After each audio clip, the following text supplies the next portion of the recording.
Kabla hujatoka Best King kama leo hivi umekuja hapa bwana Masaki. Vitu gani ambavyo essential yani lazima yani viwepo kwenye gari yako na wewe mwenyewe yani vikiwa navyo unasema hapa sasa mimi natoka. Lakini ukivikosa hautoki.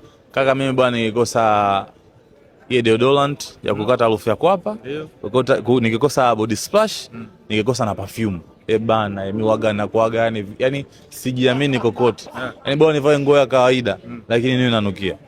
Yani bora nivae nguo yoyote. Unapenda sana kunukia. Napenda sana kunukia mzee wangu. Unajua kunukia inamvutia mtu yoyote. Hata ukiwa unaenda kuonana na tajiri yoyote, mkiwa mnaongea tu akasikia harufu nzuri, anakuwa anatamani kuendelea kukaa hapo kuongea. Wewe unajua kutaaga na mtu tu unafika wewe mambo, harufu tu ya mdomo ikakukata unamweka mbali, you know? Kwa mimi napenda sana kitu cha kwanza ni kunukia. Yani kunukia ndio everything. Hili gani ambayo ushalipata kutokana na kunukia?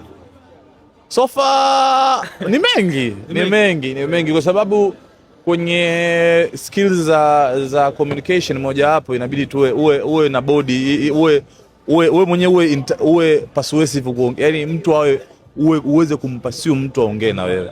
Kwa hiyo dili lote nalolipata ni kwa sababu ya everything ninachokifanya. Kimoja hapo hivyo kunukia, ni part of ni sila yangu kubwa pia.